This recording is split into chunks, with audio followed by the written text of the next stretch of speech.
आज जंग में ईरान ने छोड़ी एक ऐसी मिसाइल जो सिर्फ 7 मिनट में तेल अवीव पहुंच गई और वहां मचा दी तबाही। इस मिसाइल जिसे डांसिंग मिसाइल कहा जाता है और दुनिया की सबसे ज्यादा कैपेबिलिटी रखने वाली ये सबसे डेंजरस मिसाइल मानी जाती है और इसका नाम है सेजिल मिसाइल। सेजिल मिसाइल आखिर है क्या, आइए आपको इस वीडियो में बताता हूं और क्यों आज ईरान के हमले ने इजराइल को हिरा के रख दिया है। सेजिल, जिसे अशूरा मिसाइल भी बोला जाता है, ईरान की होम ग्रोन बैलिस्टिक मिसाइल है। ये 2 स्टेज सॉलिड फ्यूल मिसाइल है, मतलब इसे लॉन्च करना काफी फास्ट और एफिशिएंट होता है और ये बहुत तेजी से डांस करती हुई चले जाती है अपने दुश्मन तक। सबसे डेंजरस बात यह है दर्शकों कि ये मिसाइल न्यूक्लियर वॉरहेड तक कैरी कर सकती है, यानी इस मिसाइल के पास इतनी क्षमता है कि ये कहीं अगर अटैच कर दो तो न्यूक्लियर अटैक भी कर सकती है। दर्शकों, सबसे पहले तो आप इसके स्पेक सुनो, यानी पावर और रेंज सुनोगे तो हिल जाओगे। दर्शकों, इसकी रेंज 2000 किलोमीटर तक है, यानी ये 2000 किलोमीटर दूर जाके ईरान से तबाही मचा सकती है और कोई कुछ भी नहीं कर पाएगा। इसका वॉरहेड 700 केजीज का है और 18 मीटर की लेंथ है, यानी 700 किलो का वॉरहेड के साथ ये तबाही मचाने के लिए काफी है। अगर बाय चांस इंटरसेप्ट हो भी जाती है तो इसका डेब्रेस ही इतना खतरनाक होगा, मतलब ईरान से लॉन्च होके ये इजीली इजराइल के मेजर सिटीज तक पहुंच सकती है और रिपोर्ट्स के हिसाब से सिर्फ 7 मिनट के अंदर तेल अवीव को हिट कर सकती है। तेल अवीव में हमला हो सकता है, इससे पहले आयरन डोम समझे ये नाचती हुई उन तक पहुंच जाती है। लेकिन आप सोच रहे होंगे कि डांसिंग मिसाइल नाम क्यों पड़ा। दर्शकों, इस मिसाइल को डांसिंग मिसाइल क्यों बोला जाता है, आइए उसका जवाब देता हूं। क्योंकि ये फ्लाइट के हर स्टेज में मैन्यूवर कर सकता है, मतलब डायरेक्शन बदल सकता है किसी भी सेकंड, यानी हवा में जा रही ये मिसाइल हर तरफ अपनी डायरेक्शन बदल सकता है और इसी वजह से इसे इंटरसेप्ट करना बेहद मुश्किल हो जाता है। ये हवा में नाचते हुए अलग अलग ट्रैजेक्टरी पे चलती है, तो भैया कोई इंटरसेप्ट कैसे करे। इवन एडवांस सिस्टम्स जैसे आयरन डोम के लिए भी ये बड़ा चैलेंज क्रिएट करता है और अगर एक साथ ऐसी कई डांसिंग मिसाइल्स लॉन्च हो जाए तो ऐसा संभव ही नहीं है कि इजराइल का आयरन डोम उसे रोक दे। दर्शकों, इसके अंदर एडवांस टेक्नोलॉजी है। सेजिल का upgraded version Sejjil 2 anti radar coating के साथ आता है, मतलब रडार सिस्टम्स के लिए डिटेक्ट करना बहुत ज़्यादा मुश्किल है। और फ्यूचर में एक और वर्जन सेजिल 3 जो 4000 किलोमीटर की रेंज के साथ डेवलप हो रहा है, हो सकता है वो ईरान पीछे पीछे तैयार कर चुका हो। दर्शकों, ईरान ने इजराइल पर अटैक किए सेजिल के साथ और भी मिसाइल्स यूज की, जिससे कांप उठा है पूरा तेल अवीव। खुर्रमशार, खैबर शिकन, कद्र, इमाद ऐसी मिसाइल्स का इस्तेमाल किया है और सबसे खतरनाक है ये सेजिल डांसिंग मिसाइल। टारगेट्स में एयर बेसेस और मिलिट्री कैंप्स भी इंक्लूडेड हैं। अब पैनिक और डैमेज दोनों रिपोर्ट हुआ है। अब सिचुएशन बिल्कुल सीरियस है और इस अटैक के बाद इजराइल अब बैकफुट पे है और एनालाइज कर रहा है कि भैया ईरान की इन खतरनाक मिसाइलों से आखिर कैसे बचा जाए, क्योंकि प्रिसिजन स्ट्राइक्स, एडवांस्ड मिसाइल्स और फास्ट एस्केलेशन से ये वॉर अब मुश्किल होती जा रही है। और सेजिल सिर्फ एक मिसाइल नहीं, ईरान की मिलिट्री कैपेबिलिटी का गेम चेंजिंग वेपन है।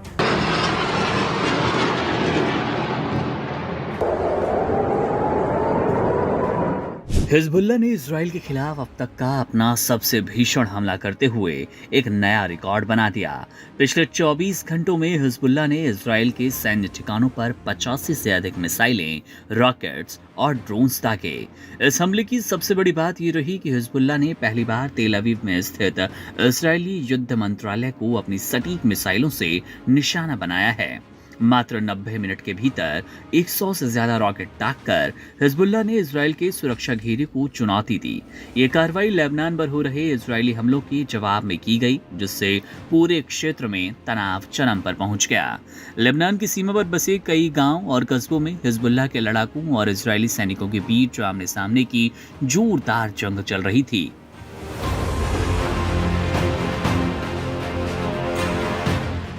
हिजबुल्लाह के लड़ाकों ने कुजाह, तैबह और मारून अल-रस जैसे इलाकों में इजरायली सेना को आगे बढ़ने से रोक दिया। इस लड़ाई के दौरान इजराइल के ताकतवर मरकावा टैंकों, सैन्य वाहनों और बुलडोजरों को मिसाइल से निशाना बनाकर नष्ट कर दिया गया। हिजबुल्लाह ने न केवल जमीन पर बल्कि हवा में अपनी ताकत दिखाई। उनके लड़ाकू ड्रोन्स के झुंड ने इजरायली सेना के कई बैरकों और हवाई ठिकानों पर हमला किया। हिजबुल्लाह की मिसाइलों के डर से इजरायल के लड़ाकू विमानों और हेलीकॉप्टरों को भी पीछे हटने पर मजबूर होना पड़ा।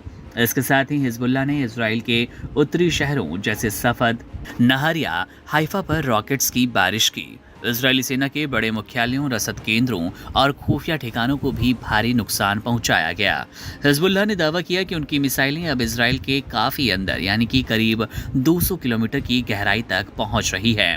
इससे इजरायली सेना के उन दावों पर सवाल उठ रहे हैं जिनमें वे खुद को सुरक्षित बता रहे थे। हिजबुल्लाह ने अब अपनी हमलों की रफ्तार को इतना तेज कर दिया कि वो हर एक घंटे में औसतन 2 बड़े हमले कर रहे हैं।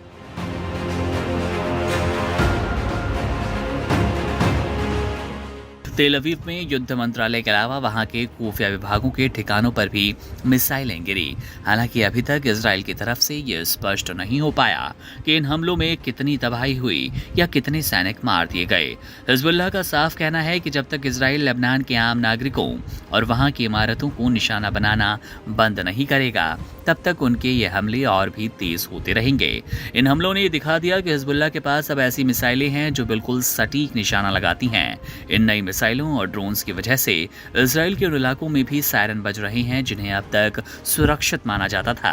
कुल मिलाकर हिजबुल्लाह की इस बड़ी सैन्य कार्रवाई ने इजराइल शासन की मुश्किलें बढ़ा दी। इजराइल से आ रही है एक हिला देने वाली वीडियो जहां ये विजुअल्स देख के आप हिल जाएंगे। इजराइल के कफ्र कासिम से आई इस वीडियो को देखिए। एक ईरान क्लस्टर म्यूनिशन का ब्लास्ट हुआ और गाड़ी भैया हवा में पलट गई। आम लोगों का हाल बेहाल हो गया। पहले तो हमले सिर्फ तेल अवीव में हो रहे थे, लेकिन अब अलग अलग शहरों में भी ये हमला हो रहा है। और गौर की बात यह है कि ये हमला जहां हुआ था ये इजराइल की एक अरबिक सिटी ही है दर्शकों। यानी अब टारगेटेड स्ट्राइक्स और ज्यादा बढ़ गई हैं और ईरान अब बदले के मूड में है। इस वीडियो में आप क्लियरली देख पा रहे हैं कि रोड पर कैसे नॉर्मली एक गाड़ी आराम से खड़ी थी, लेकिन तभी अचानक एक पावरफुल एक्सप्लोजन होता है। ब्लास्ट इतना इंटेंस था कि कार फ्लिप होकर उलट जाती है। लोग इधर उधर भागते हुए नजर आते हैं। गाड़ी हवा में उड़ के चक्कर खाती है। दर्शकों, ये कोई पिक्चर का सीन नहीं है, ये इजराइल की हकीकत बन चुका है। इजराइल में इस वक्त तबाही मच चुकी है और दर्शकों, ये क्लस्टर बॉम्ब वाले फंडे ने अब पूरे इजराइल के लोगों को डरा कर रख दिया। रिपोर्ट्स के मुताबिक ये एक क्लस्टर म्यूनिशन अटैक था। ये ऐसे वेपन्स होते हैं जो एक ही बारी में मल्टीपल स्मॉल एक्सप्लोसिव्स छोड़ते हैं। मतलब इंपैक्ट सिर्फ एक जगह नहीं होता बल्कि पूरे एरिया में स्प्रेड हो जाता है और इसीलिए सिविलियंस की जान और ज्यादा खतरे में आ जाती है। यानी एक मिसाइल सिर्फ एक जगह हमला नहीं करती दर्शकों। एक मिसाइल आती है और उसके बाद छोटे छोटे बॉम्ब बनके वो अलग अलग जगह पर बरसती है और इसी वजह से आम लोग जी नहीं पाते। आम लोगों के सर पे मौत का खतरा मंडरा जाता है। सबसे शॉकिंग चीज ये सामने आई है दर्शकों, ये कोई मिलिट्री जोन नहीं है, ये एक नॉर्मल सिविलियन एरिया है। ये एक आम इंसान की गाड़ी है, एक आम इंसान जो अपनी जिंदगी आम तरीके से जीना चाह रहा था, लेकिन गाड़ी उड़ जाती है, आसपास धमाका होता है और पूरे इजराइल में तहलका मच जाता है। एक सेकंड में सब कुछ बदल गया। गाड़ियां टूट गई, लोग घायल हुए और जो वहां मौजूद थे उनके लिए जिंदगी भर का एक शॉक सामने आ गया दर्शकों। लेकिन ये इंसिडेंट कोई आइसोलेटेड अटैक नहीं है। रिपोर्ट्स कह रही हैं कि ये ईरान का 82nd वेव ऑफ अटैक्स है। 82वीं बार हमला किया है ईरान ने इजराइल पर और इस अटैक ने आम लोगों की जिंदगी को जीना मुश्किल कर दिया है।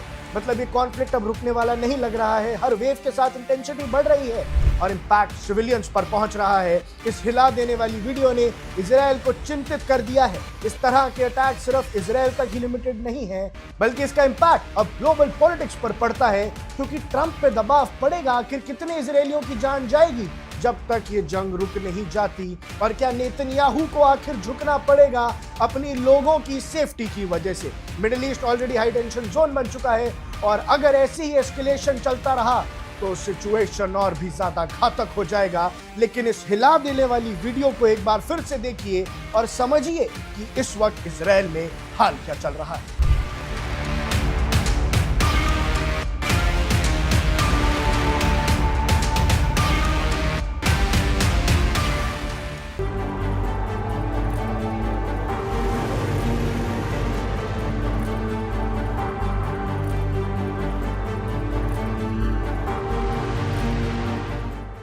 इजराइल का दुनिया के लिए मुख्य द्वार बंद हो गया है। मिसाइलें तीव्र लहरों में बरस रही हैं। तेल अवीव में सायरन बज रहे हैं और मात्र 40 मिनटों में ईरान ने एक ऐसा संदेश भेजा है जिसे नजरअंदाज करना असंभव है। इजराइल का बेन गुरियन हवाई अड्डा, जो इजराइल का सबसे व्यस्त और सबसे महत्वपूर्ण विमानन केंद्र है, पूरी तरह से ठप हो गया है। सभी परिचालन निलंबित कर दिए गए हैं, उड़ानें रोक दी गई हैं, यात्री फंसे हुए हैं। कारण इजराइल के कई क्षेत्रों को निशाना बनाकर ईरानी मिसाइल हमलों की बौछार। इजरायली मीडिया के अनुसार ईरान ने मात्र 40 मिनट के भीतर मिसाइल हमलों की 4 लहरें शुरू की। एक तीव्र समन्वित हमला जो सुरक्षा प्रणालियों को पस्त करने और प्रभाव को अधिकतम करने के लिए बनाया गया था। तेल अवीव से उत्तरी इजराइल तक पूरे देश में चेतावनी प्रणाली सक्रिय कर दी गई थी। जैसे ही प्रमुख शहरों में सायरन गूंजे, निवासियों को सुरक्षित स्थानों पर पहुंचाया गया। उत्तर में कथित तौर पर एक मिसाइल हडेरा में एक पावर प्लांट के पास गिरी। धुआं, आग और महत्वपूर्ण बुनियादी ढांचे को नुकसान पहुंचने का डर बढ़ता जा रहा है। इस बीच मध्य इजराइल खतरे में बना रहा। मिसाइलों की एक और लहर ने तेल अवीव में नए सायरन बजा दिए और पूरे महानगरीय क्षेत्र में कई विस्फोटों की आवाज सुनी गई। ये कोई एक हमला नहीं था, ये निरंतर दबाव था और इसका प्रभाव तत्काल हुआ। बेन गुरियन हवाई अड्डे का बंद होना केवल व्यवधान से कहीं अधिक का संकेत देता है। ये कमजोरी का संकेत देता है, क्योंकि जब किसी देश के प्राथमिक हवाई केंद्र को परिचालन रोकने के लिए मजबूर किया जाता है तो इसके परिणाम वैश्विक होते हैं। लेकिन ये तनाव अचानक नहीं बढ़ा है। ये ऐसे समय में आया है जब संघर्ष विराम वार्ता या उनकी कमी सुर्खियों में छाई हुई है। डोनाल्ड ट्रंप की नई पहल के जवाब में ईरान ने एक कड़ा रुख अपनाया है, चल रही वार्ताओं के दावों को खारिज कर दिया है और इसके बजाय भविष्य के किसी भी समझौते के लिए सख्त शर्तें रखी हैं। वे मांगे व्यापक हैं। खाड़ी में सभी अमेरिकी सैन्य अड्डों को बंद करना, प्रतिबंधों को समाप्त करना, युद्ध के नुकसान के लिए मुआवजा और हिजबुल्लाह के खिलाफ इजराइल के अभियान को रोकना। संक्षेप में, ईरान पीछे नहीं हट रहा है। वह ऐसी शर्तों के साथ आगे बढ़ रहा है जो पूरी क्षेत्रीय संतुलन को नया रूप देती हैं और इन सब के केंद्र में होर्मुज जलडमरू मध्य एक महत्वपूर्ण वैश्विक तेल मार्ग अब ईरान की रणनीति का हिस्सा है। तो हम जो देख रहे हैं वह केवल मिसाइल हमलों से कहीं अधिक है। ये एक सोची समझी रणनीति है। आसमान में सैन्य दबाव, बातचीत की मेज पर राजनीति दबाव और तेहरान से एक स्पष्ट संकेत। यदि शांति होनी है तो वह ईरान की शर्तों पर होगी।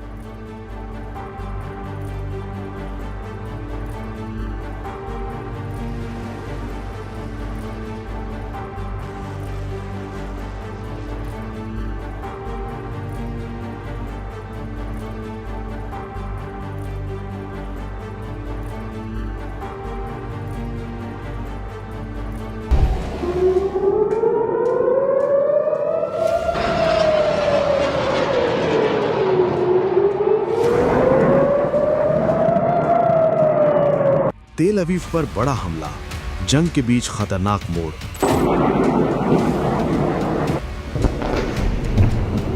हिजबुल्लाह के मिसाइल सीधे इजराइल के दिल पर गिरे।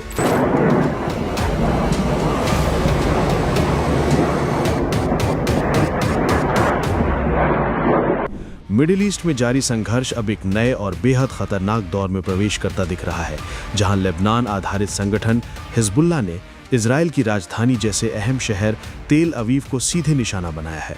रिपोर्ट्स के मुताबिक हिजबुल्लाह ने 7 से 9 लंबी दूरी की स्पेशलाइज्ड मिसाइलें दागी और दावा किया कि उनका निशाना कोई आम इलाका नहीं बल्कि इजराइल के सबसे संवेदनशील ठिकाने थे। इनमें द किरिया, जो इजराइल का डिफेंस हेडक्वार्टर है, और एक हाईटेक इंटेलिजेंस साइट शामिल है जो साइबर और निगरानी यूनिट से जुड़ी बताई जाती है।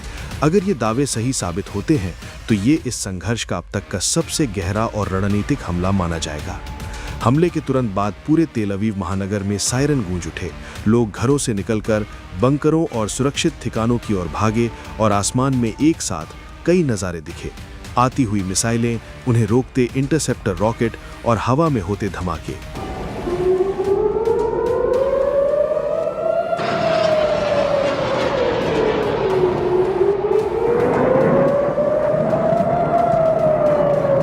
इजराइल के multi layer air defence systems, जिनमें आयरन डोम जैसे सिस्टम शामिल हैं, तुरंत सक्रिय हो गए और कई मिसाइलों को हवा में ही नष्ट कर दिया गया। हालांकि कुछ जगहों पर मलबा गिरने और हल्के नुकसान की खबरें सामने आई हैं। रिपोर्ट्स के मुताबिक पेटा टिकवा, रोश आइन और आसपास के इलाकों में असर देखा गया है। यह हमला सिर्फ एक और मिसाइल अटैक नहीं बल्कि एक बड़े बदलाव का संकेत है। अब तक ये संघर्ष सीमित इलाकों तक था, लेकिन अब सीधे केंद्रीय तेल अवीव को निशाना बनाना ये दिखाता है कि जंग बॉर्डर क्लैश से आगे बढ़कर डीप स्ट्राइक वॉरफेयर में बदल रही है। विशेषज्ञ मानते हैं कि मिसाइलों की रेंज, टारगेट की सटीकता और टाइमिंग तीनों इस बात की ओर इशारा करते हैं कि आने वाले दिनों में ये संघर्ष और व्यापक हो सकता है। अब सबसे बड़ा सवाल यही है, क्या इजराइल इसका जवाब और बड़े हमले से देगा और क्या ये टकराव पूरे क्षेत्र को अपनी चपेट में ले लेगा? फिलहाल तेल अवीव के लोग अलर्ट पर हैं और दुनिया की नजरें इस तेजी से बदलते हालात पर टिकी हुई हैं।